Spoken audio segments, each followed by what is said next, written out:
Tax day is getting a lot closer. Now that we're in the new year, and many people still have questions about filing, that is, and joining us this morning. He's an expert with insight. It's Dr. Benjamin Bae, professor of accounting at Cal State Bakersfield. Thanks for coming in on the start of 2026. And let me just ask you, Dr. Bae, why is early tax preparation important, especially as tax day is now 4 months and 15 days away? Well, I know that by human instinct, we tend to delay things until the last minute. But if you file your tax return early, there are many benefits. First of all, it's quite simple. The sooner you file your tax return, the sooner you will receive your tax refund. Secondly, just in case, when you have some information missing or errors in your tax return, you still have enough time to amend it, resubmit it to the IRS. And all this early filing makes less stressful. So I strongly recommend the sooner the better. I totally agree with you. I am that guy, though, that is totally last minute to get there. And I'm trying to find that TurboTax stuff, and then I realize I did it wrong. So yes, you know what? You have me. I have a few days off in like 2 weeks, so I'm gonna follow your advice. I'm gonna do that early. So what's some first steps should viewers take if they haven't started their taxes yet? Well, U.S. individual income taxes are pretty much based on your income and expenses. So first step is to gather all income source documents, such as W-2 forms, your bank statement, your Social Security benefit statement, pension statement, any income-related documents. Okay. Second step is about expenses. Gather information about your, for example, medical and dental expenses, the state and local tax you pay, even some charitable donations, contributions you made to your churches, like United Way, Red Cross, Salvation Army, etc., etc. Okay. The third step is how you want to file your tax return, all by yourself, or by some help, like us, the writer, or go to tax professionals. There's 3 steps.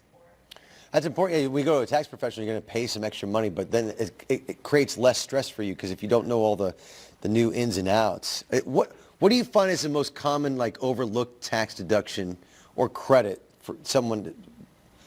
Okay, let me talk about some tax deductions first that taxpayers might overlook. Okay, then we'll talk about credits could be overlooked. Okay. Number one is your medical and dental expenses. Sometimes people just overlook these expenses that could reduce your tax liabilities. Okay.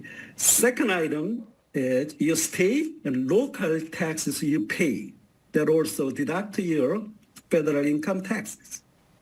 The third item is your charitable contributions, donations you made to your charitable organizations, such as church or some other charities. Okay. Nice. And student loan interest also sometimes overlooked. These are major deduction items taxpayers may overlook. Now, talking about credits, the first item I want to bring that out is your child and dependent care credits. If you send your kids to your daycare centers, you might incur some expenses. These expenses used to calculate these credits. And education credits, like tuition you paid, also gives you some credits. And earned income credits, home energy credits that commonly overlooked. Wow. I was taking notes. So This is big. We're running out of time, but I know there's some new things that come into 2026 for taxes. What's one new item that's hitting 2026 and maybe benefit for taxes? Okay, can you share my table here, because there are so many changes. I made summarized table that pretty much shows in one shot of all the changes. We won't be able to do that. Maybe we can bring you back later this year and do that. Is that okay? Okay. There are many changes, but since we are running out of time, just let me point out one thing. This was one, real quick. Which is brand new thing. For the first time, you can use your car loan interest payment as a deduction. It wasn't available in the past. Wow. But in 2025, if you buy your car for personal purpose, assembled in the United States in 2025, up to $10,000 interest payment on your car loans can be deducted. Holy cow. Great news. That's big. I just wish I had bought a car now last year. But for a lot of other people, that's good. That's good to hear. Well, Dr. Benjamin Bae over at Cal State Bakersfield, thank you so much for coming on this morning. I can't wait to talk with you later on in 2026 this year. Yes, we need to talk about the VITA, especially. That's very relevant for most of the taxpayers who have the kind of low or moderate income families and individuals. But we didn't have time to talk about voluntary income tax assistance program at the point. Yeah, so we do have to go. Want to talk about it later. Okay? I totally want to. Dr. Benjamin Bae, thank you again for coming on, and Happy New Year. Happy New Year.